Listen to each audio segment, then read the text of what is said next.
Good day and welcome to the show. What's up? I wanted to make a video just to prove that WARLOCK is the best strategist. After all of the nerfs, balance changes and all of that, he's finally in a good spot. He still doesn't have any mobility. Literally every character in the game has except for him. But still, he's at the top of strategist. And now it's time I confess something. WARLOCK is my main. I've been playing Adam for almost 50 hours. And I'm not the best Adam player out there, but I feel like I'm at a good level. Enough to tell things that many players doesn't seem to know how to tell. Or know. It used to happen to me back in Season 0 and Season 1. Many people back then didn't know Adam's true potential. So when they saw one in their team, they usually just burned him alive. Like, if you tried to use Adam back then, there was always at least one person that was going to be like, hey dude, get off Adam, pick anybody else. Adam doesn't work, he is useless, he's the worst strategist in the game. And me being me, I really didn't give a fuck. I still played Adam a lot, and I did well most of the time. I have a 55 win rate, which is not impressive, but it's decent, and I'm fine with that. Thing is, nowadays people recognize Adam as a good strategist if the person that's playing him knows how to use him, of course, because there's a lot of bad Adam players. And I'm just going to point out some of the main problems that many Adam players have. The main one being his ult. You need to learn when and how to use your ult. In most cases, you won't even have to use it. If the team is good enough, the comp is working well, and everyone is doing their job fine, you really don't have to use it at all. But there are cases where the two teams are evenly matched, and your team is dying sometimes, so there are some points in when you can come in clutch by using your ult. But I've seen many Adam players that doesn't know how to use his ult correctly. You need to find a secluded spot to use it. That's 100%. Unless it's like a really specific situation where you can use it on the outside, I suggest that most of the time you find a secluded spot. Why? Because people can snipe you. People can just see more easily where you are standing using your ult, so they'll be like, hey, Adam is ulting, let's head right there and kill all of them again. Again! And that's why you need to know when and where to use it. One of my recommendations will be to die. Yes, literally die. Because Adam's only mobility is being dead. Whenever he has his cocoon available, you have 10 seconds to find a good spot to revive and use your ult. And in those moments when you use your ult correctly, thanks to you, everyone on your team can get the W. But usually, a good Adam goes underappreciated, unless he gets the MVP, which can happen. But if your team is doing fine, you won't get it that often. Another one of the main issues. Adam is a DPS. He has the damage value of a DPS. If you know how to hit your shots and do his strats, or however you want to call it, you can destroy squishies all by yourself. Even people that are trying to dive you. Thing is, you need to learn how to do them. And it's a bit tricky at first, but it's easy. Like, you can literally double tap a squishy if you know how to time your shots right.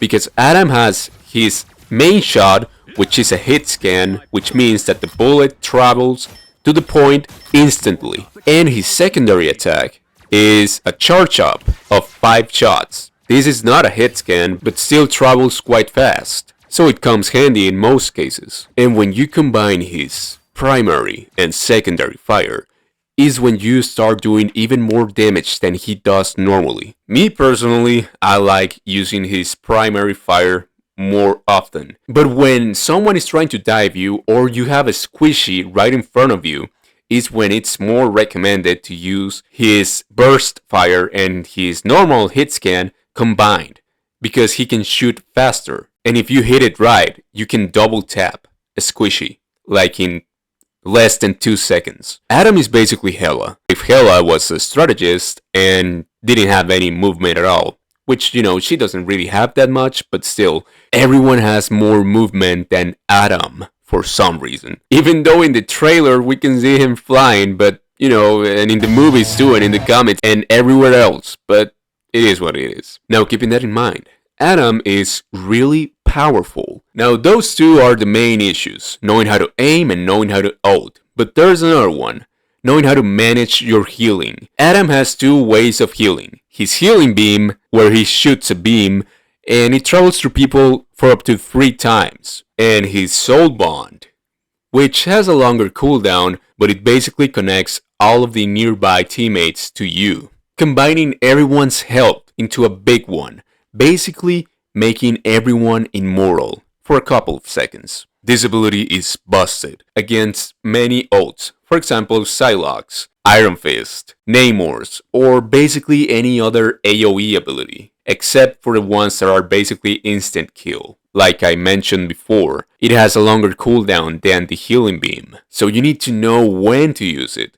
Sometimes it's better to save it for when you know that the enemy team has a character which you can counter their ults by using the soulbound. But there are other times where your team is being pressed a lot and all of them are at low health, so popping that ability at that moment is useful too. Now, the recent buff that he got changes everything, because Adam has always had 2 healing beams, which after you use them takes a little time to recharge.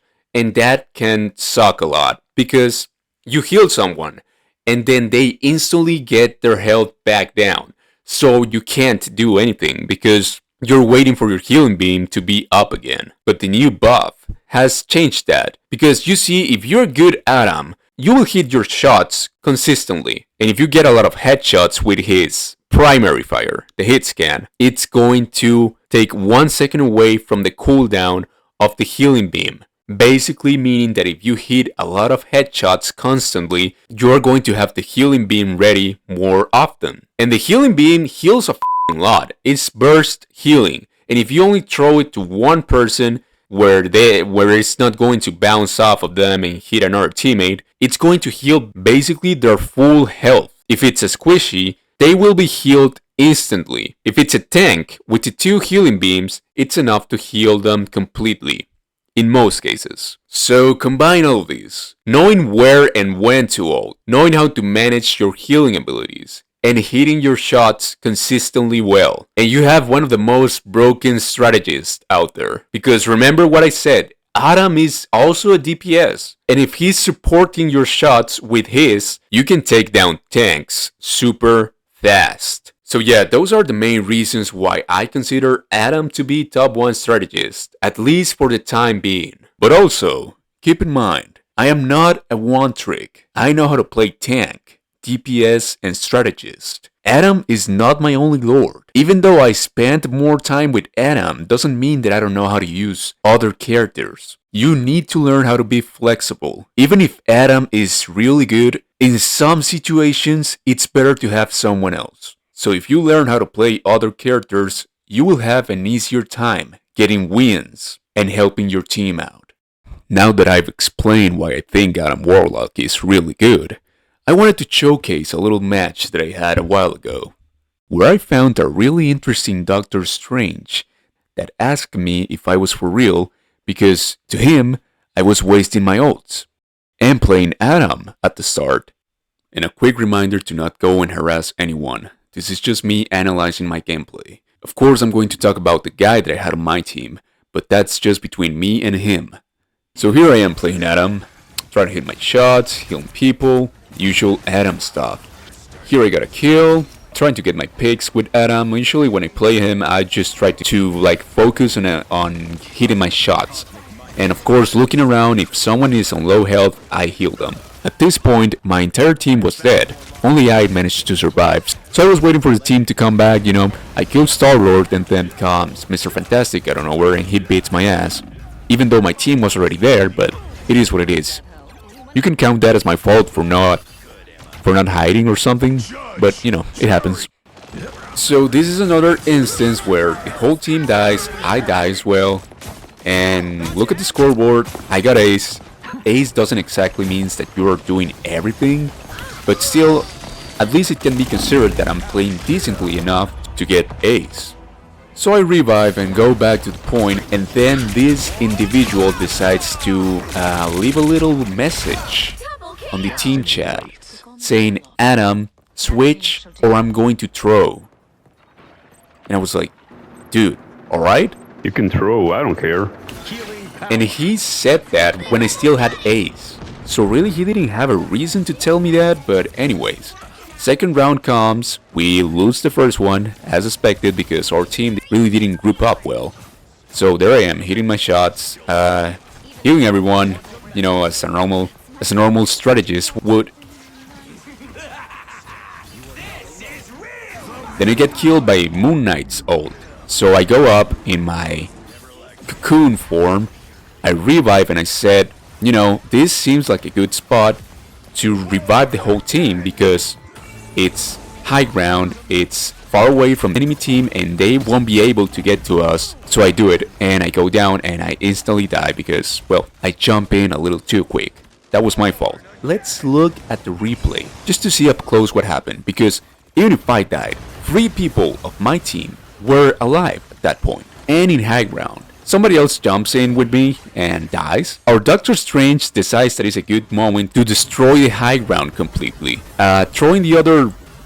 Who is that? Throwing the other healer down and getting her killed too and then dying. They blame me for this, but you know, it is what it is. It could have been my fault, I guess.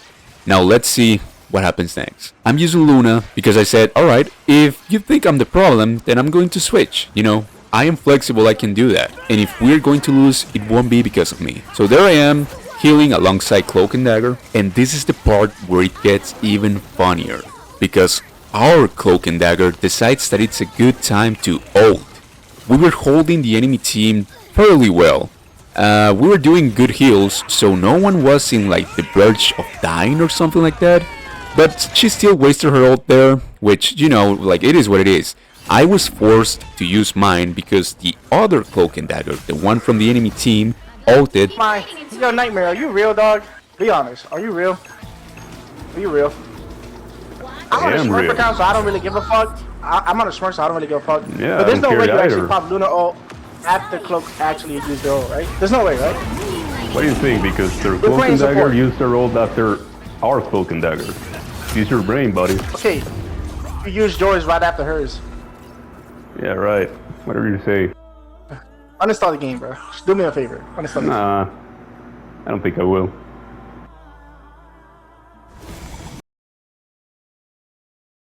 Here's a close-up of our Cloak and Dagger wasting her ult, and me being forced to use my ult to counter the other Cloak and Dagger's ult, to hold the point for as long as I could, which didn't do much because the team didn't turn around to help me and everyone got picked separately. There you can see the enemy's Cloak and Dagger just rushing past us, going straight for the point where some of our teammates were already there capturing it. Keep in mind, my team is the red one and the other team is the blue one. I'm too exposed. Look at this, look at this. And look at this part, because this is really funny too. Doctor Strange comes in here from the high ground and solo ults Moon Knight. And look at this. Why did he solo ult Moon Knight when the 2 healers from the enemy team were right there? And apparently I was the one that wasted an ult, right? Here you can see the results of the match. It wasn't a good match for me. There was plenty of times that I died and it could have been avoided. But I still tried, you know. I made many mistakes. But the funny part is that I still healed more than the enemy team. Which, it's funny, but that's about it. Hope you enjoyed the video, and I'll leave you guys for now. Have a good day.